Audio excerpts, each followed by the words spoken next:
کہ کیا حاملہ عورت روزہ رکھ سکتی ہے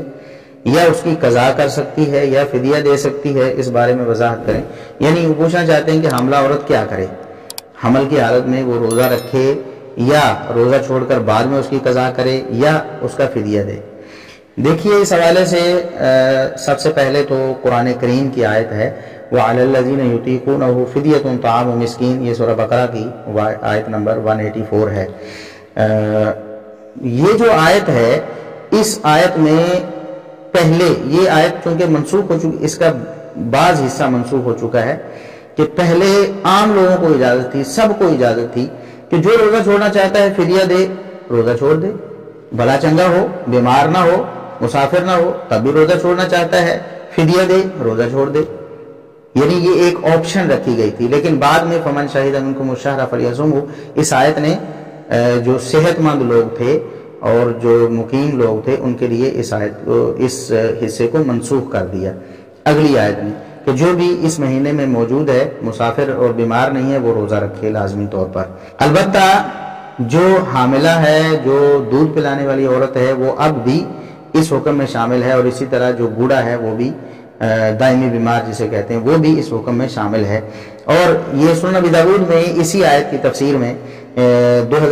2317 نمبر حدیث ہے، سیدنا عبداللہ بن عباس رضی اللہ عنہما وہ فرماتے ہیں کہ اسبتت للحبلى والمرضع، کہ یہ جو آیت ہے یہ منسوخ ہوئی ہے، لیکن ایسے لوگوں کے لیے جو بالکل ہٹے کٹے ہیں اور مقیم ہیں، ان لوگوں کے لیے حاملہ اور دودھ پلانے والی عورت، اس کے لیے ابھی بھی اس کا حکم باقی ہے۔ جس طرح بوڑھے کے لیے باقی ہے نا، شیخ فانی کے لیے، اور جس طرح دائمی مریض کے لیے باقی ہے، اسی طرح دودھ پلانے والی عورت اور حاملہ عورت کے لیے بھی اس کا حکم باقی ہے کہ وہ فدیہ دے کر روزہ چھوڑ سکتی ہیں۔ انہیں ظاہر ہے تنگی محسوس ہوتی ہے اس حالت میں، بہت مشکل ہوتا ہے جب عورت حاملہ ہوتی ہے تو یہ تلخی اور تنگی برداشت کرنا، بچے کو بھی خوراک کی ضرورت ہوتی ہے، تو اس کا اتنی دیر لمبے دن میں اپنے آپ کو کھانے پینے سے روکنا، یہ بچے کے لیے بھی مضر ثابت ہو سکتا ہے اور ماں کے لیے بھی، تو وہ روزہ چھوڑے اور اس کے بدلے میں فدیہ دے دی۔ اب فدیہ دینا اس کی حکمت کیا ہے؟ اب آگے دلائل دوسرے بھی ہیں، چلیں پہلے ان کو لے لیتے ہیں۔ سیدنا عبداللہ بن عمر رضی اللہ عنہما کا بھی یہی فتویٰ تھا کہ ایسی عورت جو حاملہ ہو یا دودھ پلانے والی ہو، وہ فدیہ دے کر ہر روزے کے بدلے میں ایک مسکین کو کھانا کھلائے اور روزہ چھوڑ دے۔ سنن دارقطنی میں 2388 نمبر روایت ہے صحیح سند کے ساتھ کہ ابن عمر رضی اللہ عنہما کی بیوی نے ان سے پوچھا، وہ حاملہ تھیں تو انہوں نے اپنے بارے میں پوچھا کہ میں اب روزے کا کیا کروں، تو انہوں نے فرمایا افطری و اطعمی عن کل یوم مسکینا ولا تقضی، کہ تو روزہ افطار کر دے اور ہر روزے کے بدلے میں ایک مسکین کو کھانا کھلا دے، ولا تقضی، آپ کو روزہ قضا کرنے کی بعد میں رکھنے کی کوئی ضرورت نہیں، روزہ آپ کا ہو گیا، جو فدیہ دے دیا تو روزہ ہو گیا، اب قضا نہیں کرنا آپ نے۔ اسی طرح سنن دارقطنی میں ہی 2399 نمبر پہ اگلی جو روایت ہے وہ نافع بیان کرتے ہیں کہ ابن عمر رضی اللہ عنہما کی ایک بیٹی تھی جو ایک قریشی شخص سے اس کی شادی ہوئی تھی، وہ بیٹی حاملہ تھی، انہیں رمضان میں پیاس لگ گئی،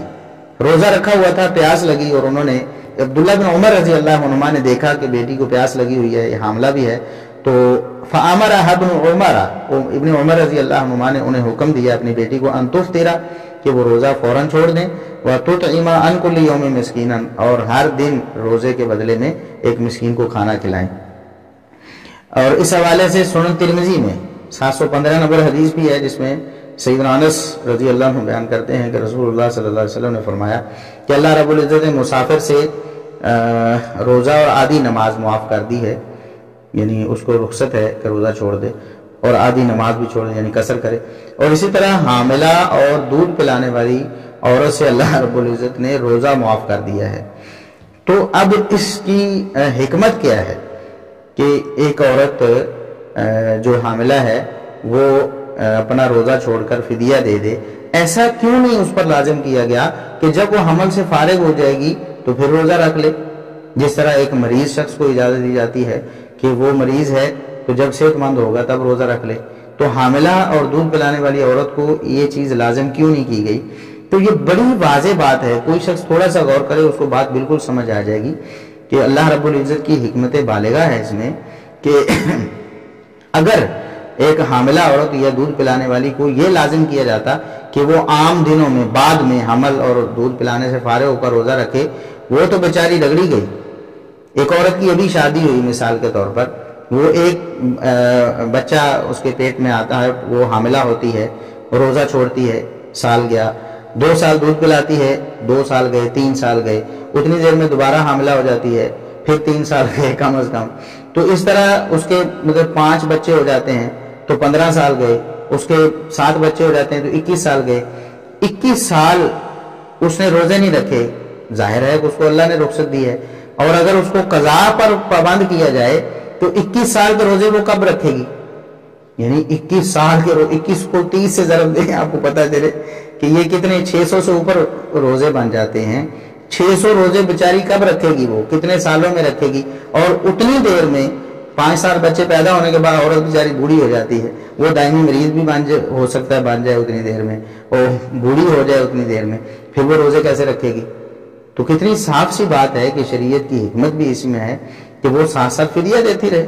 وہ کیسے رکھے گی؟ اس کے لیے تو ممکن ہی نہیں، امکان بھی نہیں ہے، عام طور پر عام حالات میں ایسا امکان بھی نہیں ہوتا، تو اللہ رب العزت نے اس کو ویسے رخصت دے دی ہے۔ لہٰذا ایسی عورت جو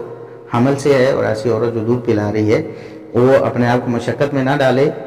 اگر کوئی عورت سمجھتی ہے کہ میں بہت مضبوط ہوں اور دن بھی چھوٹے ہیں، سردی کے دن ہیں اور روزہ رکھنا کوئی مشکل نہیں ہے، رکھ سکتی ہے، لیکن اگر وہ دیکھتی ہے تنگی ہے تو قطعاً روزہ نہ رکھے۔ یہ بالکل ایسے ہی ہے، نبی کریم صلی اللہ علیہ وسلم نے جیسے فرمایا لیس البر الصیام فی السفر، سفر میں روزہ رکھنا کوئی نیکی نہیں ہے۔ یہ اس موقع پر آپ صلی اللہ علیہ وسلم نے فرمایا جب صحابہ کرام باوجود مشقت کے، انتہائی مشقت کے، پھر بھی روزہ رکھے ہوئے تھے۔ وہ ایک صحابی جو ہے بے ہوش ہو کے گر گئے تھے، تو آپ نے یہ فرمایا۔ تو ایسی عورت جو حاملہ ہے یا دودھ پلاتی ہے، وہ باوجود انتہائی تنگی کے پھر بھی اصرار کرتی روزہ رکھنے پر، تو یہ کوئی نیکی نہیں ہے۔ اپنے بچے کا حق ادا کرے، اس کے پیٹ میں ہے تب بھی اس کا حق ہے اس کو خوراک وغیرہ پہنچانا، اور اگر وہ دودھ پیتا ہے تب بھی اس بچے کا حق ہے کہ اس کو دودھ پورا ملے۔ اگر وہ کوتاہی ہوگی تو بچے کے حق میں کوتاہی ہوگی۔ اللہ رب العزت نے رخصت دی ہے، اسے قبول کریں، فدیہ دیں اور روزے چھوڑیں اس حالت میں۔